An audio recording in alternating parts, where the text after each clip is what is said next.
PC.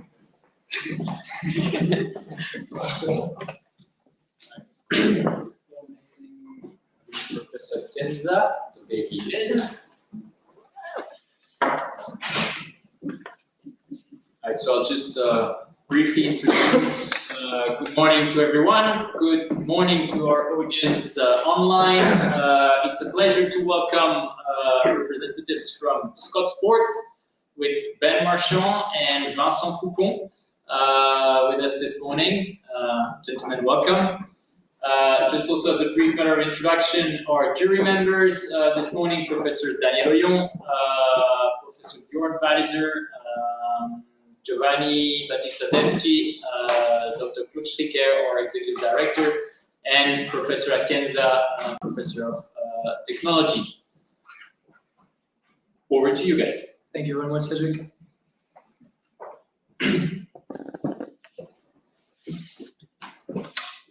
Good morning, everyone. Dear audience, dear member of the juries, dear member of Scott Sports, I'm Daniel dos Santos. This is Anmol Prabhu. This is Polina Petrova. This is Jeongsu. We are delighted to be presenting you today our project in collaboration with Scott Sport on trying to figure out who the potential customer for e-bike is. Let's look first at the project scope. Early on, it was defined that the geographical location targeted would be Europe. Furthermore, the goal was to support Scott Sports in making data-driven decision for the future product lines and marketing plans. We have looked at three key aspects: behavioral, technological, and demographical, to paint the most accurate possible picture of the potential e-bike. Let me first give you some numbers in terms of market size. In one of the reports we looked at, a report from PwC, they estimated the global e-bike market for Europe 11 billion in 2020. They predicted this number 5 years later to be 24 billion, 120% growth in 5 years, just to show you the potential and the growth of this market. Another interesting point to mention is that East Asia and Europe account for 90% of the global e-bike market. Now, let's look at some geographical differences in the whole continent. As we can see, one country clearly differentiates itself from the others, and that's the Netherlands. It can be explained through several reasons. Maybe the first and most important one is the infrastructure that is available in this country. Another reason could be the acceptance of e-bike technology and biking altogether. Important and interesting to point out as well, Germany is the fastest growing market in this group. But you may be wondering, how can we explain the growth, such exponential growth of the e-bike market? We have put down 5 key factors. The first one is that the technology is going up while the price is going down. Similarly, design has improved a lot, meaning that the end customer is even more interested in e-bike. The third point is related to sustainability. E-bike is seen as a great alternative for car and is a great way of transportation. Therefore, it's appealing quite significantly to younger demographics for whom this issue is very important. The fourth point is related to the government initiatives, whether it be in terms of infrastructure, meaning investing money in building more biking lanes or making the environment safer for the rider.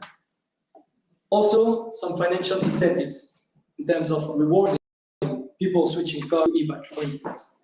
Last but not least, no doubt and no surprise here, but the COVID-19 pandemic has pushed the trend forward. People tend to go back to the nature, and e-bike has benefited dearly for that. And that is it. I've given you an overall picture, some background about e-bike market altogether. Now, my colleague Jeongsu will tell you more about what truly matters here today, the project itself. Thank you, Daniel. For this project, we took a hybrid method to data collection, combining qualitative and quantitative method. On the one hand, we launched the end customer survey, which looked at e-bike ownership, use trend, technology, brand, and as well as the demographic characteristics. And the survey had a adaptable design, meaning that all the respondents will be showing different kind of question depending on their previous replies to previous questions. For example, some questions varied for the varied respondent already on e-bike, those who are considered e-bike, and those who are not interested in purchasing an e-bike. Also, we conducted semi-structured interview with e-bike retailers and experts. The interviews with the retailers are useful for gathering data, more in-depth data, and understanding cultural differences and shaping the demographic portrait of the e-bike users.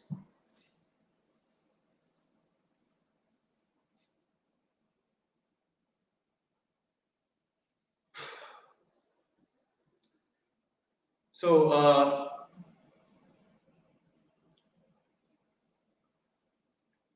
we grouped the European countries into 7 regions, depending on their location and average income level of the population. Assuming that Germany is a separate group region due to the East strategic importance of the scout sports, and also you might know that ACT means Austria and Switzerland. The composition of the regions on the screen. We have received 581 replies without scout sports employees. The majority of the numbers are 3 regions, namely Germany, which is specifically targeted, and Austria and Switzerland, ACT, and Eastern Europe. We also conducted 21 interviews with retailers. Again, taking into account the importance of the region, we had the majority of number of the interviews in Germany, 8, and we have conducted 6 interviews from Switzerland and France, and in each of the UK, Sweden, and Russia, 2, and 1 from Romania. And now I give the floor to Anmol to share the key findings of the end customer surveys. Thank you, Jeongsu. We now dive into the research, the 581 responses which we had, and what do they say? Let's find out.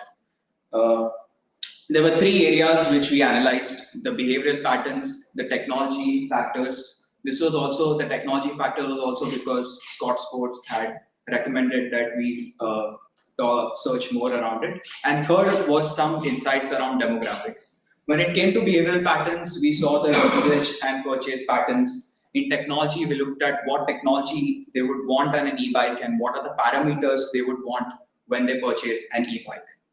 The types of customers, which Daniel mentioned, we have categorized them into 3, and this was also based on what they responded on the survey. As you see, 1 was the customer who already owns an e-bike. Second, who could be a potential customer, like he does not have an e-bike but has shown interest. And third, who has shown no interest at all.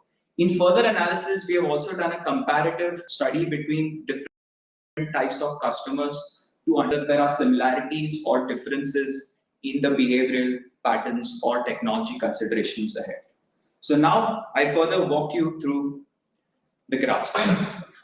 First one being the overall e-bike ownership patterns. As you can see, a comparison done between the potential and the existing ones. In existing, we saw that there are more people having mountain e-bikes as compared to city e-bikes. But when it came to potential e-bike customers, you saw an equal distribution between mountain, city, urban, and touring e-bikes. But a big percentage of people over there, they say that they don't know which is the type of e-bike they would want. And this is also interesting to know because this would be an opportunity for Scott also to educate customers around which would be the right e-bike they could purchase. Going ahead, we also analyzed certain usage patterns. And again, this was very interesting to note that existing e-bike customers use their e-bike more from a form of leisure and fitness, going on fun and adventure, etc. But when it came to potential e-bike customers, this was more to do where they looked at it as a means of transport, and this is what I even discussed with Professor Giovanni right before the presentation, that when he's also looking at an e-bike, it's more from a means of transport. And it also happens that one assumption is that initially people may purchase as a means of transport, but when it goes to at later stages, they may use it more for leisure and fitness.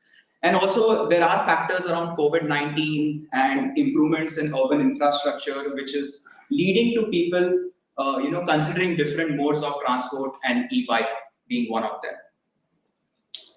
We also looked at certain region-wise patterns because those are overall, but there were some interesting insights, particularly, I cannot see that, but yeah, in the Mediterranean region or in the United Kingdom and Western regions of existing e-bike, we saw that they are looking at more from a purpose of leisure and fitness. But when it came to potential e-bike customers, so regions like ARC, Germany or Nordic looked at it more as a means of transport. So this would also be something interesting for Scott to note, that how do we target a particular type of bike based on the region and ownership patterns.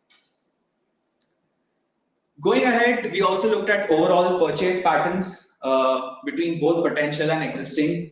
These purchase patterns were similar, but we saw in potential e-bike customers that more of them would purchase it from a perspective of mobility and fitness being the highest percentage, but they also looked at other reasons like going on long and challenging routes, being fun and going on fun and adventure. And we saw similar patterns even in existing e-bike customers. In region-wise patterns, again, we see that someone like in existing e-bike customers in the Mediterranean region, we had a huge percentage who said that they want to go on longer and challenging routes. Whereas in potential e-bike customers, they said that someone like a Nordic region said that they want to look at it more from mobility and fitness. So again, different factors based on the region, which I'm happy to share, even the Excel which I have. Going ahead, again, reasons a person has shown an interest that he would like to buy an e-bike, but he hasn't bought it yet. Why? And as you can see from the pie chart, 45% of them have said because of financial reasons. So price is a factor, is an important factor for potential e-bike customers where they have not bought it yet. So be a prioritization thing that maybe they're looking at other means of transport. So maybe doing a cost-benefit analysis as to how e-bikes could be beneficial versus other means of transport could be the solution here. Now I'm going to talk to you about those customers who have not shown any interest in an e-bike. And I wanted to ask a question here, that who feels that riding an e-bike is a form of cheating and doesn't lead to fitness? Well, 4, 5, yes. So yes, this is something for Scott to note as well. And as you can see, this was something which was also a part of our research, that majority of our respondents said that riding an e-bike is a form of cheating, and they feel that it doesn't lead to any fitness. But I would also say that the rest of the people who did not raise their hands are their customers, so you can sign up right now. I'm not the customer, but I don't think it's cheating. Yeah. Fair enough, Professor.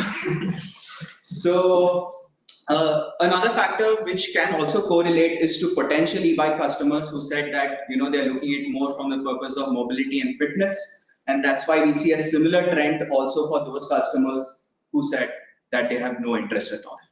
So with this interesting findings, I now pass the floor to Polina, who will share further more findings. Thank you. Thank you, Anmol.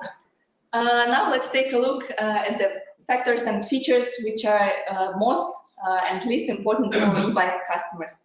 To do so, we asked e-bike owners to rate from 1 to 10 the parameters which are important for them when buying an e-bike, where 10 means the highest importance. On the first graph, you can see the parameters which received the lower grades. The second one, those which received above the highest grades, from 8 to 10. The conclusion is very simple. As you can see, the endurance and quality of the battery is of highest importance for e-bike customers, followed by the pricing and type of e-bikes. At the same time, the brands of battery, motor, and e-bike itself are the least important for e-bike users. At this point, it's interesting to switch to the results of retailer interviews and see what they have to say on the topic. Basically, we confirmed our assumption that the brands of battery and motor are not important for the e-bike customers. At the same time, we also learned that when customers do care about these parameters, they almost invariably ask for Bosch. Continuing with the results from retailer interviews, we discovered that people buying e-bikes don't necessarily own conventional bikes. This means that the customers for e-bikes and bikes are not necessarily the same. Indeed, while many people switch to e-bikes from conventional bikes as they grow older and require more assistance, others never had ordinary bikes before, and actually many switch to e-bikes from other means of transportation, rather than from conventional bikes. It's also interesting to take a look at some demographic trends observed by the retailers, for example, in terms of income, age, and gender. Income-wise, we learned that e-bikes are most accessible in countries like Germany and Sweden, where half of the retailers said that they have customers of all income levels, especially thanks to the leasing schemes in Germany. At the same time, in countries like Switzerland and France, people buying e-bikes generally have higher than average income level, and even more so in Eastern Europe, where only people with high and very high income can afford buying an e-bike. Age patterns also differ across the regions.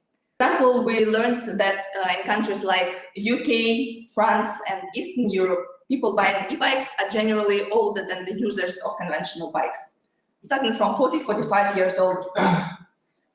However, in Switzerland, and especially in Sweden and Germany, people buying e-bikes are generally younger and the age ranges are wider. For example, a number of retailers in Germany told us that the customer base is very diverse and includes basically anyone from school kids to 90-year-old people. Another interesting observation which relates to the age patterns, which we learned both from the end customer survey and retailer interviews, is that younger people tend to use e-bikes for transportation more than older people who prefer to use e-bikes for leisure and fitness. Finally, almost on all markets, we saw approximate parity between male and female customers. One exception is Eastern Europe, where men clearly buy e-bikes more than women. However, there was an interesting comment coming from one retailer in the UK who said that in his shop, more women buy e-bikes than men because apparently ego prevents men from buying e-bikes. With this, I'm handing the floor back to Daniel, who will present the customer personas which we drew based on all these findings. Thank you very much, Polina. And now, as the true scope of the project is to identify who the potential customer of e-bike is, we have drawn three customer persona to exemplify in a more visual way who they are. So let me first introduce you to Emma. Emma lives in Germany. She's a banker. She's 35 years old, and she commutes from her place of living to her work. She cares deeply about the environment, but also wants to commute. Therefore, she's the perfect person for e-bike. Now, let me introduce you to Francesco.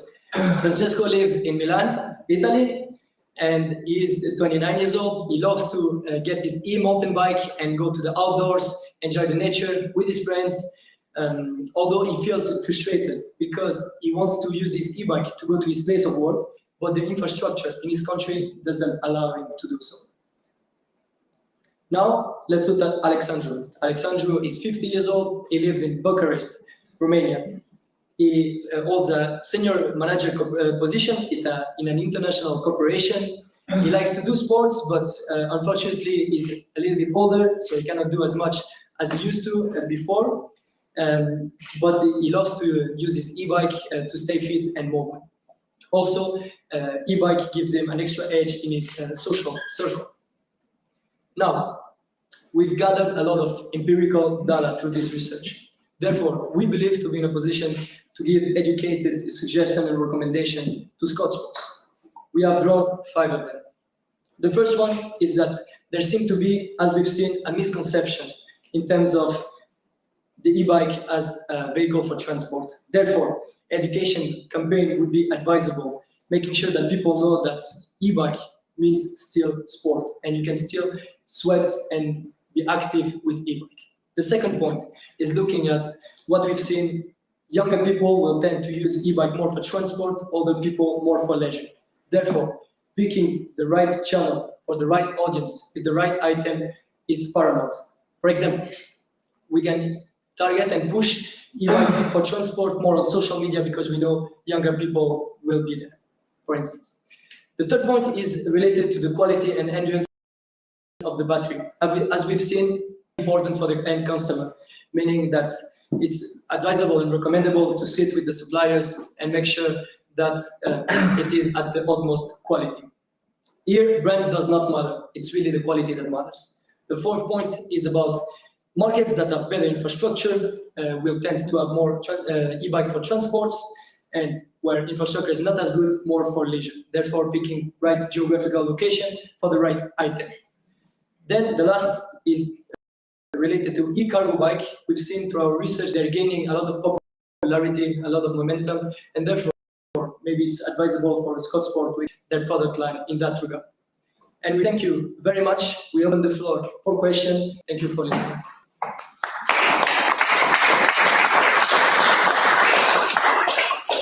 On top of that, if I may say, these are a few points that you can see that are not covered in the presentation but are covered in the analysis. So therefore, we are more than happy to receive questions about these topics as well. Starting maybe to give the honor to our guest of today, turning towards Ben and Vincent. Do you have any questions? I have a question related to contacting and talking to people. You guys had a huge challenge in that you did this during the pandemic. Did you notice a change in answers over time where people were more susceptible or more interested in a transport mode rather than a leisure mode because of COVID? Well, I think it really depends on the geographical location. If we take, for instance, Switzerland and Germany. Switzerland really, if you go to a retailer, they're going to tell you, yes, COVID has definitely pushed forward and we are post-COVID. So we've been reaching out starting December to March. This was the data collection period. So post-pandemic, we would say, you can see that it's improved so much. It has pushed the movement really, really importantly. Although in Germany, for instance, they say this movement has been here for a long time already. Therefore, pandemic has not helped or changed the status quo so much. When you visited shops, did the manager or the person that you interviewed told you about online shopping for bikes like as a threat, or it was for them not a topic really? Did they mention like people buying online bikes or not at all? No, they didn't mention. One thing which we noticed via secondary research is that for e-bikes specifically, buying at the shop is very important. For example, we took a look at the report done by Shimano, where the predominant majority of people replied that they do want to go to the shop to test because it's a big investment and they need to know what they buy. And just to add to that, this was a question which was also there in our end consumer survey for the 581 responses. And there were very few who actually mentioned that they would look at online channels to buy an e-bike. They would prefer to go in store.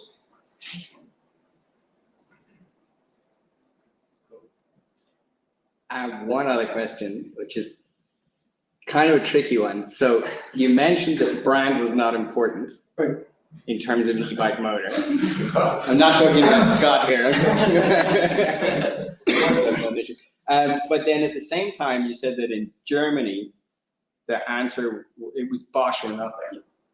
I'm curious on your thoughts on that. So it is clear that people, the majority of the respondents say brand does not matter.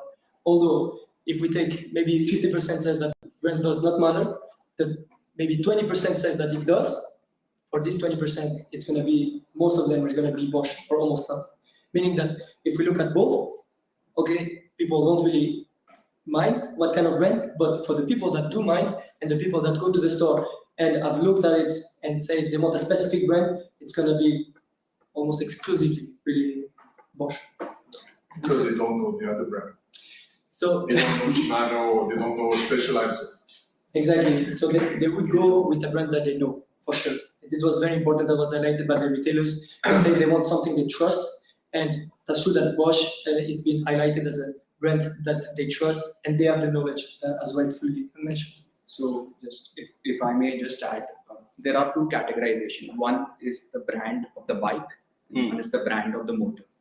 What we are trying to say is that the brand of the bike does not matter for the customers, but the brand of the motor, because the research says that they're looking at the quality and endurance of the bike, which also depends upon the motor. So the motor is something which they would go for, and the only thing which they prefer is Bosch. That's the separation which we were trying to mention. Okay, very good. Thank you for your great and clear presentation. And it's a very interesting result.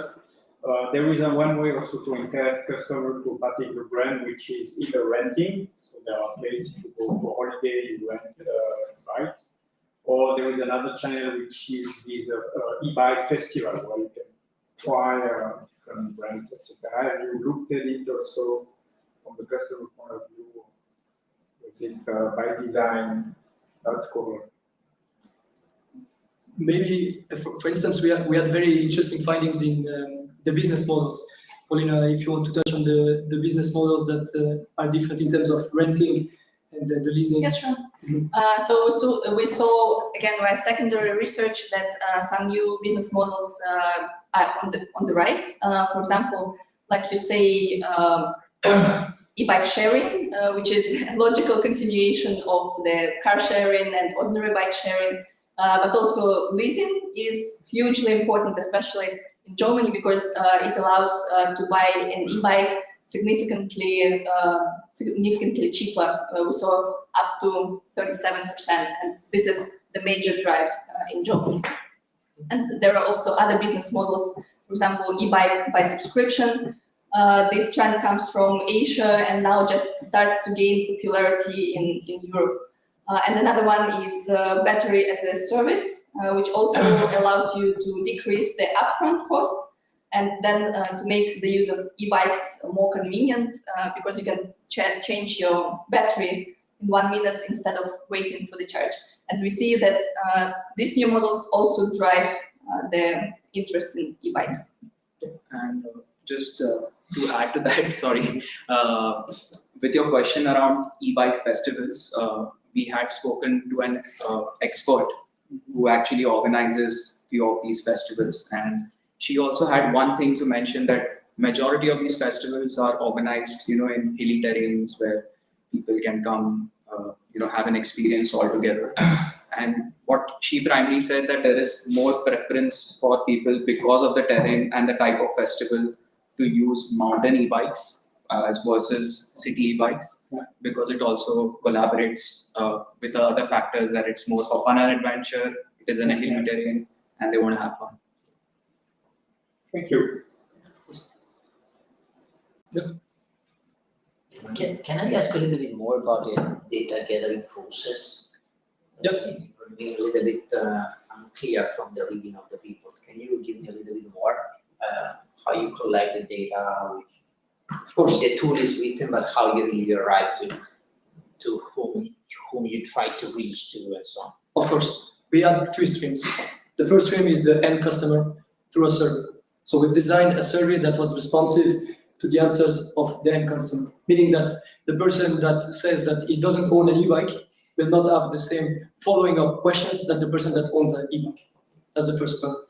That is the survey that's been conducted and that touched 581 people. And how you arrive at these 581 people? So that's what I wanted to. Of course. So we've pushed it to personal connections, trying to push it on different social network. That was really grinding process of just finding as much people and customers. So no relation at all to e-bike, just lump the customer. That was the first step.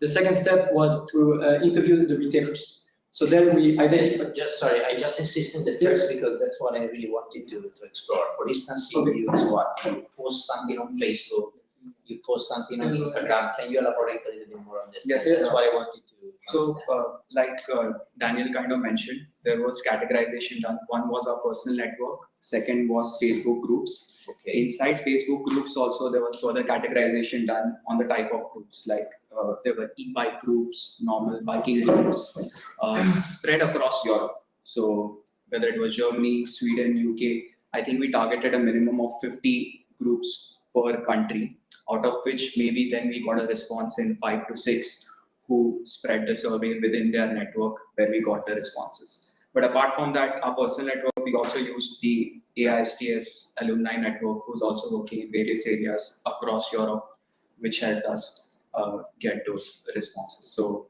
in terms of the process and reach, this was our primary reach. We also kept one factor in mind because Scott mentioned that Germany being a growing market and this is something which they're looking to target. We did push more numbers over there as compared to other regions. So we got more than 90 to 100 responses in Germany itself. So And you cannot quantify, for instance, how many people you try to target really in order to, I can. to have kind of a If I have like the numbers in terms of those Facebook groups, like the number of people who are following yeah, that it's group, pretty high the number. and there are more than maybe 200,000, you can say, to be honest. To be exact, I think it's 252,000 is the total And number. did you thought did you think of any measure in order to incentivize these people to answer? Yes, honestly, this was something which we had discussed even with Bruna, Scott and team initially, that if we want to push the numbers, do we want to add an incentive? So the guideline which was given to us that if we are not able to get a certain kind of count or number, then we could look at it in stage 2. But we were fairly able to get the responses in each region. If you look at the numbers also per region, we have got around 40 to 50 plus responses.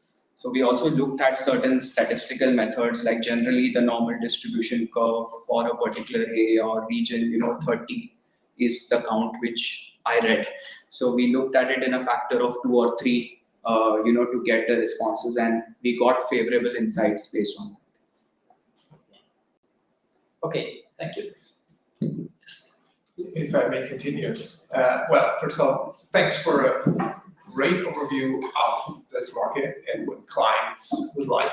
I think you made an impressive collection of data, and I would guess from what I learned, it's actually very useful for clients. So I think I really like what I heard and what I read.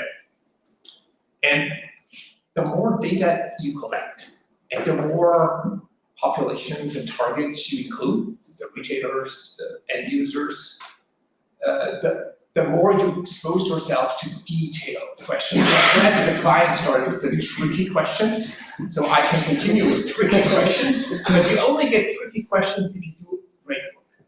So we don't take them as a critique, just let's go forward with the details.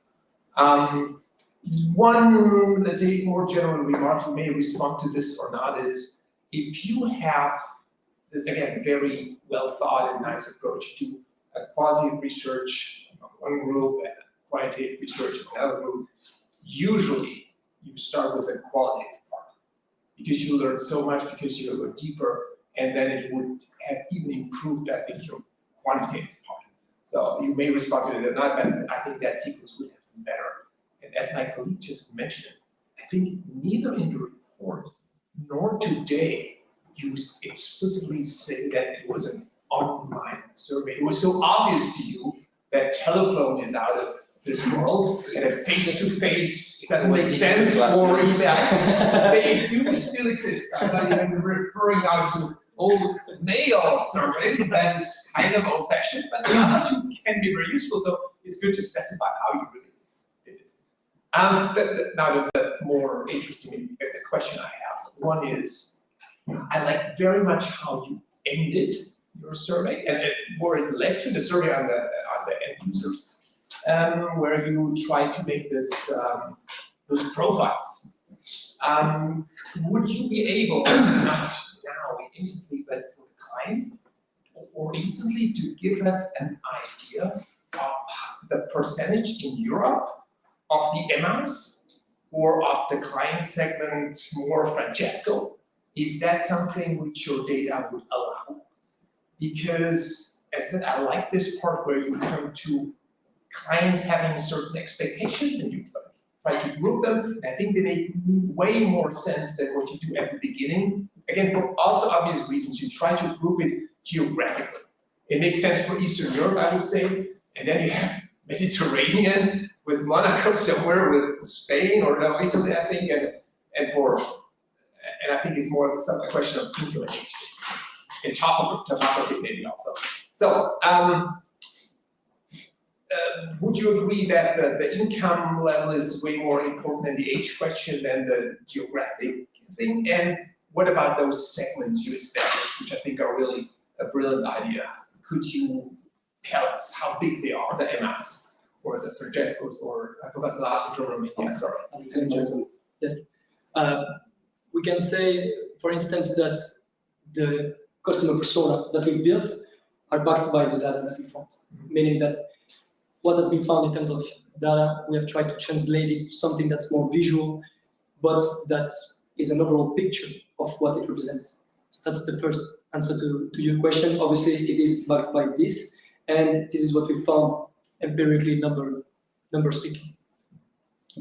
And just to add to that, with your question around, whether we could have a lot of MRs or a lot of Alexandros in our research, I would say maybe, because we have done analysis on income patterns, because there was a question in the survey that what income, what is the profession, but honestly speaking, we did not see a lot of trends based on the particular region or based on their usage patterns. That's why we did not explicitly add them.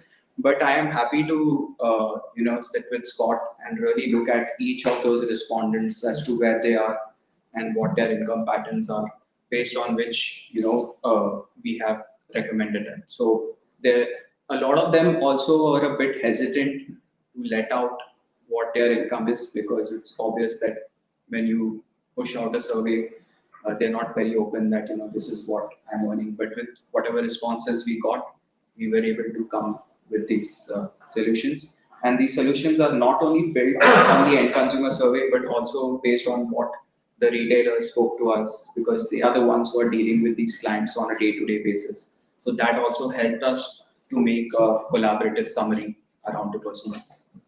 Yeah, and I understand that there's only so much you can do in a report, and only so much you can present now in 20 minutes, but I'm sure with the client, if you go to a more multivariate analysis of putting the geographic origin together with the income, when you have it, and again, of course, it's very tricky to guess, but at least the age, I think you will have a few hours of maybe more detailed discussion with the client. I'm happy to take the Excel and sit with you, and we can go on for hours with that. Sure. Thanks. Just making sure that all members of the jury get a chance to ask questions. David Atkins has a question, and also, I don't know, Vincent Blomo, who's online with us this morning. He has a question. We have to turn to David now. So thank you for the presentation. I have a few remarks. Some of them are on the presentations. For example, I think it's good, but I will have basically, for example, if you put the figures, you think about the text, the captions, make it larger for. Here we don't see anything. Nothing. I have seen the results, and that's why I know what you're talking about when you have a bar and you have a tiny text here, it doesn't do it. So it gives zero value to the audience. But apart from that, the results I have seen them. So, but I will do a little bit more deeper on that part. How do you calculate the statistical relevance of the results? Because to me, when I look at the results, and I have looked at the Excel, done my own calculations, and I've shown them to you, it looks pretty biased to some markets. So when you come to conclusions like Italy, the south of Europe, and so on, I find it really hard to understand how you came up that this is statistically relevant. You make any kind of ANOVA analysis, something to prove that this is statistically relevant? What type of people do that? share your insights. You don't normalize it because uniform normalization of the resource does not help. Yes. It doesn't matter how many people you have Yes. or the amount of variables you have. Yes. So one part is obviously the end customer survey, where we have 580. That's, you might be thinking that this might be biased because some numbers are low, but this is not the overall analysis. We have also analysis in secondary data, meaning that we've researched and we've analyzed, read a lot about markets. Also, the retailers are in a component. So it's really bringing information all together to make these assumptions that we are presenting here. It's not only based on the end customer that we thought is not, the weight is not big enough. That's why we've conducted other that leads us to these conclusions that we made. Okay, so then what I would appreciate then is that you include somewhere, because it's neither in the presentation nor in the report, it's the secondary analysis that you do to come up with these results. Right? So at least I didn't see it as far as I can understand. Then you think about the 581 people that you have analyzed, for example, on the persons and so on, and you have 100 people from Germany. That's simply just assuming that it's very valuable to see what is actually the relevance with respect to other countries. I understand it's perfectly biased for the customer, that's perfectly fine. Yeah. But you have to be careful with the assumptions or the claims that you make. For example, I was actually trying to study myself a little when I saw your results, and there's a very interesting article, or actually a report, of 95 pages from actually Painwire, which is a Nova corporation, and that's an analysis of e-bike market in Europe, growth in the 21-25 period, which includes studies of 50,000 people. I would argue that this is maybe something that you should compare as well. If there's something in the literature that actually does the same analysis and so on, this is something you can buy, it's $50. It would be good to actually analyze this type of things. Look at the literature. And very finally, the last one, I'm able to understand, for the clients you target, that's because I'm also a biker, so I want to understand that. What is the level of the bikes? Because I understand Scott is actually a pretty high class or high end bike. So what I would argue is that look at the distribution. I mean, the type of, because myself I have a bike, it's also Scott that way. So it should be, think about that. I mean, regarding the amount of people that you have, the income level that you have, I would have expected something more in the range of size that would actually somebody like Scott would actually look at. You really want to target that guy. Was there any reason why you did that way? Was because of the limited network that you have on that, or you didn't want to make it in the range? So I would expect more people in that particular range of high income respect to what you would have. I think if we targeted a particular group with particular income, the survey would be more biased actually. And absolutely, but we it wanted. But it was what the Scott would want, right? So I don't think they will expect a teenager buying a bike or something like that. That's Exactly, but then it's also interesting to understand the reasons. Talking to the retailers, as we discussed, more than half of the retailers in Germany said everyone can buy any bike in Germany. They weren't even able to say the age 20 plus or 30 plus. They said everyone, and that's why probably we have this result. But then if you get in that direction, then I would expect to have a uniform distribution of ages for any possible type of biker that you can have, between teenagers to all the way up to the end. Do you have such a distribution? Yes. Because I don't see it in the results, so I wanted to ask.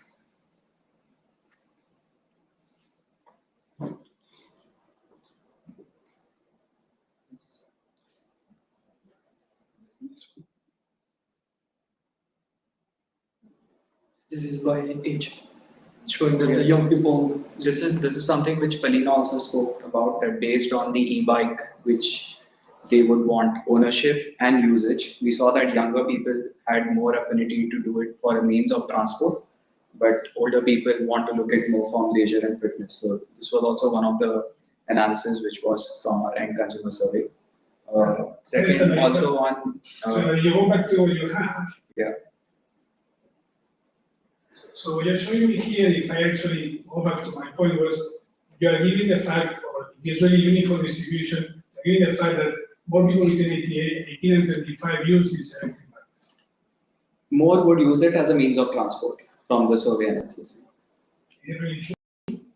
That is if what. If I look at what actually is by a general survey, like the other one, they argue that this is the range between 20 and 30.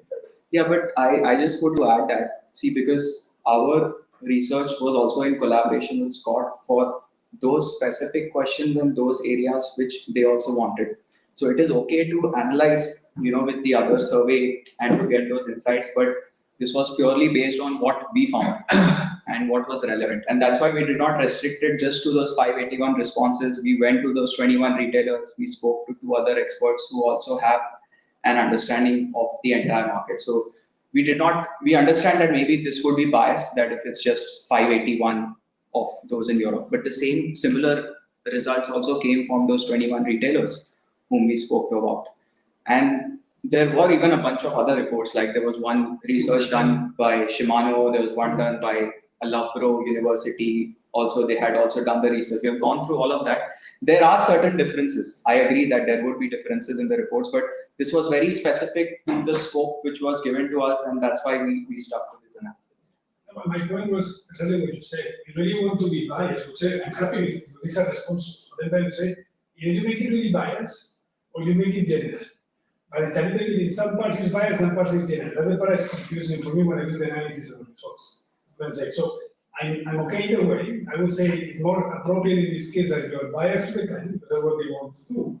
Especially you have a relatively low volume of study with respect to the one of Shimano. Shimano is 2021. Still, if you look at the little latest one now, still they are much more general and so on, but they will give very little information or value to the scope because they want to target a specific market. So I perfectly understand the reason for the request. Yeah.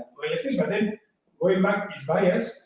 No problem being biased, but you have to show it at the beginning. No, it's also, it's not even from the client's perspective, but even market factors, like there was COVID-19 which came into play, there was urban infrastructure development which has happened. So there were a lot of reports even prior to COVID. And this is a research we have done post-COVID. So that also I think we need to keep in mind, like when the market factors come into play. The reports that you have, and I conclude with that, the reports that you have from Shimano in 2021 and so they were before. I know there are reports after COVID. The one I show you is from June this year. June this year, I have another one from April. They are both post-COVID. Still, they are very general. So I would argue, even if Scott buys a report, he will say, well, I'm sorry, but this doesn't apply to me because it's showing 50,000 people where the typical income range will not even afford to buy a bike that I can actually produce. Makes sense for me. I want to have a special request which is from our targeting. It's perfectly fine for me. Now, what I'm arguing is that in the report, you should make it clear what you're targeting. Because there was, the one side was very general, that's what I understood at the beginning, but when I look at the results of the Excel, thank you for providing, by the way, it's helped me a lot to understand, then it shows very biased to particular aspects. That is what is not clear in the report. I think, the scope of the project was that to understand who the potential customer is for Scott. So that's what we considered while doing the report. And on top of that, also in the Excel, you have the answers from the end consumer that gives you a part of the answer and the assumptions that we've made with, but also you're missing the retailers also. And that's what I was saying. So that part I didn't have. So I couldn't really figure out all the results that you had there, but I thought that the customers were there. So I could went with the customers. Yeah. In fact, just to add, we even did a separate analysis for the Scott employees. We got around 105 odd responses. If you have the Excel, I think there's an Excel. I saw them as well. Yes. But again, we did not really explicitly say because we did not see much of a difference between the overall customer and the Scott employees as well. So of course, there's a bias to Scott employees where they said that the brand they know is Scott. So that was the bias. But it's still the rates. That's all I said. Thank you. Okay, thank you. I'm just turning here to the screen to see if Vincent Romo has any questions to the group or to closing this discussion.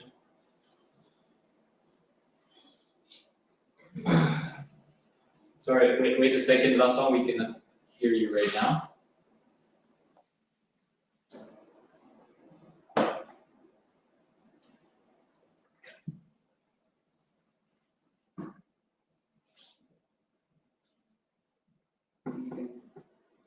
Yeah. Can you possibly type your question in the chat if you have one?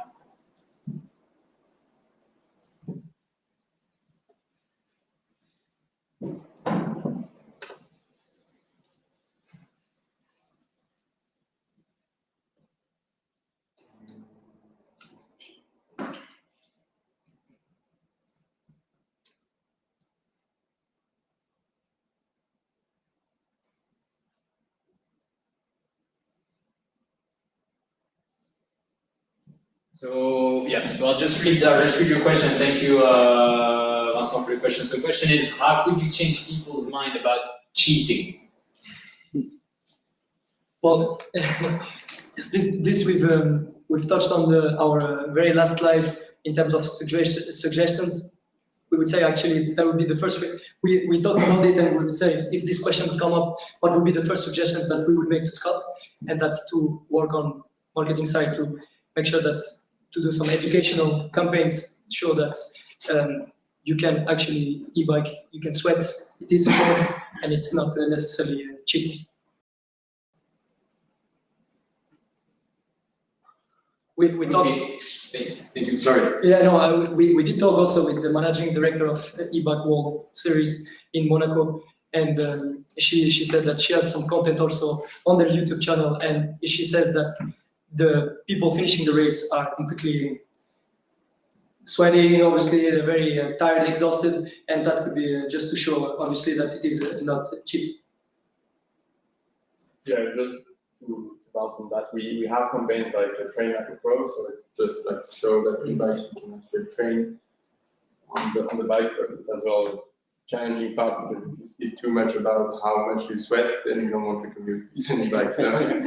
So it's yeah, but it's a really good input that is actually walking campaign. Yeah, thanks a lot for the study in general because we used it during our sales meeting, and really good feedback. Thank you. Thank you. So I will now invite group members as well as any guest in the audience to leave the room that the jury can debrief.